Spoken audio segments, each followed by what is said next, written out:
Festival టైంలో చేసుకునే నిమ్మకాయ చిత్రాన్నం చాలా టేస్ట్గా బాగుంటుందండి. అయితే ఇది ఎలా చేసుకోవాలనేది ఇప్పుడు వీడియోలో చూద్దాం. చాలా సింపుల్గా ఈజీగా త్వరగా అయ్యే విధంగా మనం చేసుకుందాము. వీడియో మాత్రం ఎక్కడ స్కిప్ చేయకుండా చూసేయండి. ఎలా చేశాను అనేది మీకే అర్థమవుతుంది. ఈ లెమన్ రైస్ ఎలా చేయాలో అందరికీ తెలుసండి, కానీ తెలియని వాళ్ళ కోసం, కొత్తగా నేర్చుకునే వాళ్ళ కోసము అయితే నైవేద్య పరంగా అయితే ఇది మనం చాలా సింపుల్గా ఈజీగా చేయొచ్చండి. టేస్ట్ కూడా చాలా బాగుంటుంది. వెల్కమ్ టు మై ఇంటి మన్పా కిచెన్. ఇవాళ మనం ఫెస్టివల్ టైం లెమన్ పులిహోర చేసుకుందాము. అందుకోసం నేను ముందుగా ఒక 1 గ్లాస్ రైస్ అయితే తీసుకున్నాను. ఒక రైస్ కుక్కర్ తీసుకుని అందులో 1 గ్లాస్ బియ్యం వేసుకోవాలండి. ఇప్పుడు మనము బియ్యాన్ని 2 టైమ్స్ బాగా క్లీన్ చేసి కడిగి పెట్టుకోవాలి. బియ్యాన్ని ఎంత క్లీన్ గా కడిగితే అంత మంచిది. బియ్యంలో ఉన్న ఇందులో ఉన్న వండు అంతా పోతుంది.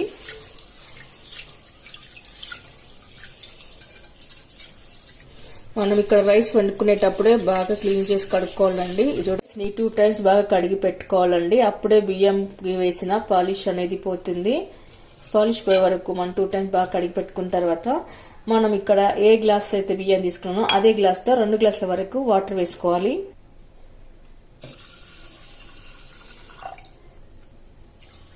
ఇక్కడ నేను 2 గ్లాస్ వరకు వాటర్ వేసాను.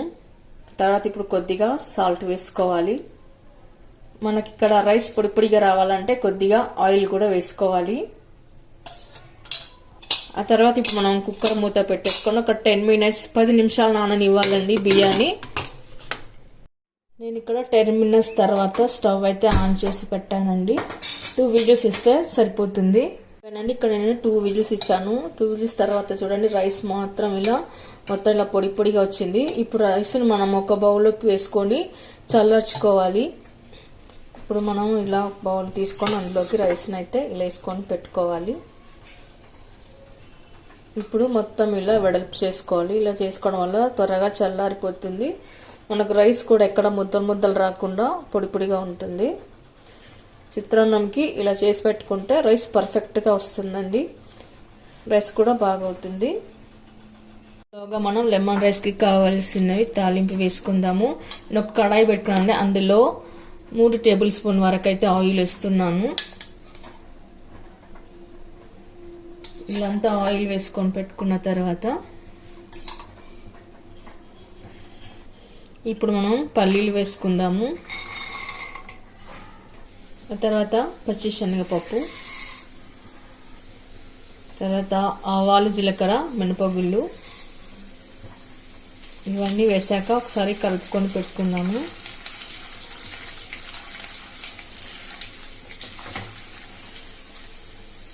ఆ తర్వాత కరివేపాకు, ఆ తర్వాత డ్రై చిల్లీ, మనం పొడుగు పొడుగు కట్ చేసి పెట్టుకున్న గ్రీన్ చిల్లీ, ఇదంతా కలిపి పెట్టుకోవాలి ఒకసారి. ఇప్పుడు కొద్దిగా పసుపు, ఉప్పు తగినంత, ఇందాక రైస్లో వేసాం కదా చూసి వేసుకోవాలి. ఇప్పుడు మరొకసారి బాగా కలుపుకొని పెట్టుకుందాము. మీకు ఇష్టమైతే మిర్చి సన్నగా కట్ చేసి వేసుకోవచ్చండి, లేదంటే ఇలా పొడి పొడిగా ఘాట్లు పెట్టి కూడా వేసుకోవచ్చు.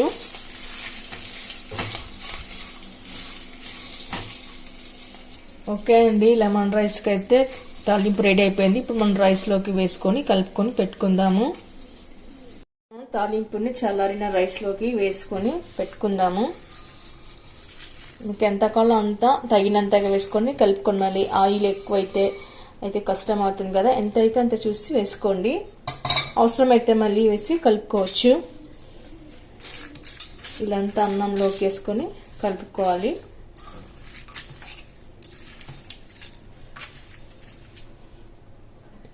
ఇలాంతా కలిపి పెట్టుకున్న తర్వాత ఇప్పుడు మనము రైస్లోకి ఒక నిమ్మకాయ అయితే వేసుకుందామండి. మీ దగ్గర రైస్ తక్కువ ఉంటే సగం నిమ్మకాయ వేసుకోండి, 1 నిమ్మకాయ వేసుకోండి, లేదంటే హాఫ్ నిమ్మకాయ అయినా సరిపోతుంది. రైస్ ఎక్కువగా ఉంటే 1.5 నిమ్మకాయ అయితే పడుతుందండి. మనకు ఇక్కడ పులుపు అంతా బాగా ఎక్కువ ఉంటేనే టేస్ట్ బాగుంటుంది. మరి మనం నిమ్మకాయ మరీ ఎక్కువగా పిండినామనుకోండి చేదు వస్తుంది. కాబట్టి నిమ్మకాయ మొత్తం ఫుల్గా మనం పిండుకోరాదు. కొద్దిగా రసం పడిన తర్వాత మనం ఆఫ్ చేసుకోవాలి. చూడండి, మొత్తం ఇక్కడ నేను 1.5 వరకు అయితే నిమ్మరసం వేస్తున్నాను. చూడండి, రైస్ మాత్రం ఎక్కడ ఉండలేకుండా ఇలా పొడి పొడిగా అయితే వచ్చేసింది. ఇలా వచ్చినప్పుడు మనకు చిత్రాన్నం పర్ఫెక్ట్ వచ్చినట్ల. అన్నం కూడా బాగా టేస్ట్గా బాగుంటుంది. మనం పులుపు ఉప్పు కారం కరెక్ట్గా వేసినట్లయితే చిత్రాన్నంకి చాలా టేస్ట్ వస్తుందండి, చాలా బాగుంటుంది. ఇప్పుడు పైన కొత్తిమీర వేసి గార్నిష్ చేసుకుందాము.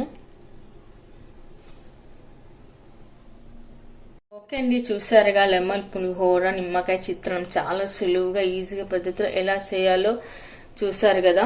మరి మీరు కూడా ఒకసారి ట్రై చేయండి. మీకు ఎలా కుదిరిందో కామెంట్స్లో పెట్టండి, లైక్ చేయండి, షేర్ చేయండి. తప్పకుండా మన ఛానల్ని సబ్స్క్రైబ్ చేయండి. Thank you for watching.